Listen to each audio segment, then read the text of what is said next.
Jordan, your favorite residential real estate agent, out of my car again. Why? Because I basically live in my car.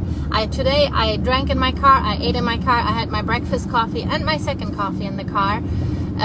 So because I'm driving, I have 4 open houses, not more, not less. 4 open houses back to back, and I'm literally driving with you to the last one, and I thought even to get my update on what we are doing here. We have right now listing record, personal record for me at least. I have 9 listings and I get 2 more 1st of February. And so we had a little break over Christmas. Most sellers do not want open houses over Christmas. And now the market picks up. We have more buyers, more sellers come out of the woodworks.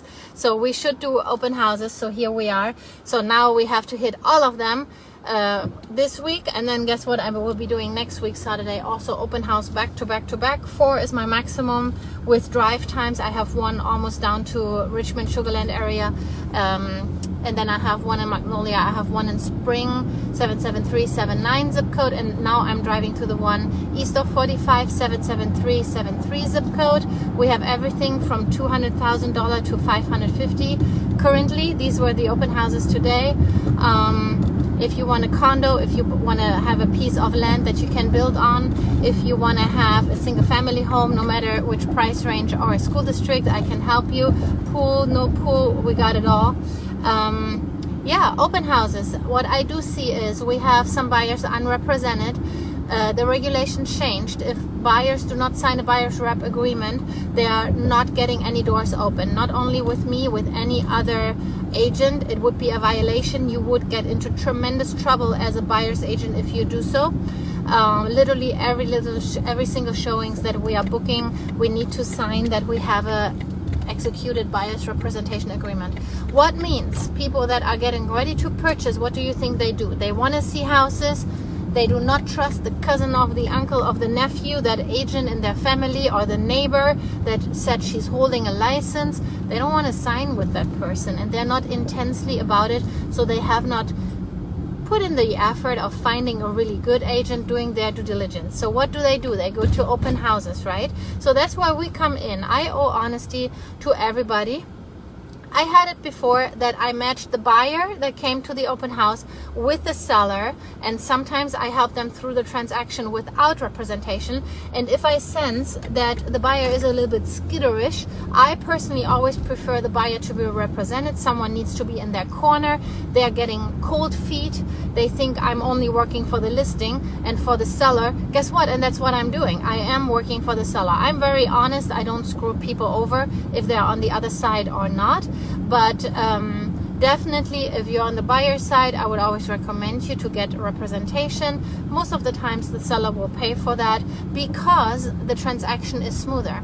Yeah, someone is holding the buyer's hand, and all this like double dipping and double commission, forget about it, relax.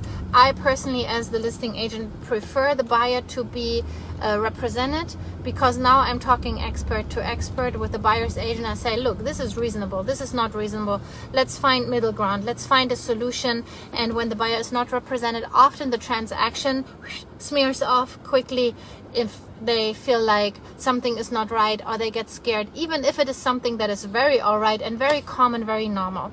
So yeah, that is the whole thing about why we do open houses. Sometimes we match the buyer or the person doing the open house, walking the open house, we match them with the listing. And most of the times they are buyers that are just getting their feet wet and getting ready to purchase. Currently the market is a little bit slower, so we would actually maybe match it that buyer that walked through and is just getting their feet wet, maybe in 4 weeks, 8 weeks, they are actually able to be a buyer. And until then everything has settled and they figured out, okay, we do want to buy, okay, this will be our monthly payment, our lease is up by XYZ. So all those questions I ask the people touring in a casual way, but I do get my information out of them. When are they buying? Are they buying cash or with financing? Are they in a lease? Are they owning? If they own, do they need to sell, or are they ready to rock and roll and move forward?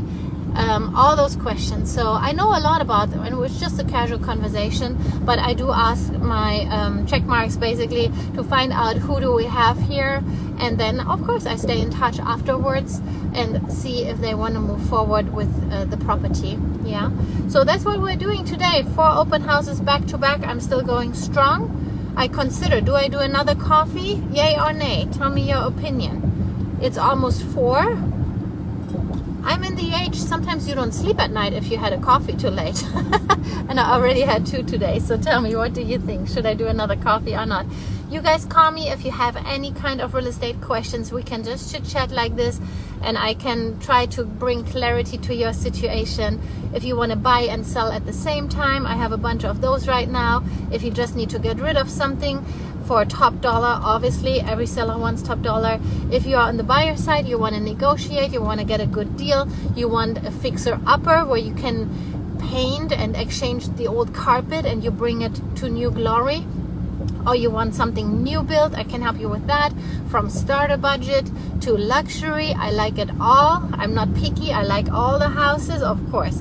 I like luxury. I mean, it's just, we have some stunner properties out there, but I help you with everything. I'm luxury certified, and you know, I'm also buying ugly homes. So if you ever come across a distressed seller, someone that has deferred maintenance, can be really bad. I bought homes with a leaky roof and they had not AC for many years. So that's a bad condition property. It's not good for our homes to not have AC.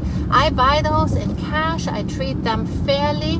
Of course, they need to leave a little bit of meat on the bone for myself to make money off of it. It's not charity, you know. I have 2 kids to pay and get through college, but I am very fair to them. I don't take advantage like some wholesalers or flippers. I give them fair market value, and I promise a drama-free and straightforward transaction. Same for my clients, my buyers and my sellers. Okay, if you have any questions, 832-444-4923. I'm at my next open house. I have to let you go. I'm wishing you all the best. Make it a wonderful weekend. Okay, bye bye. Julia Jordan, your favorite real estate agent. Bye.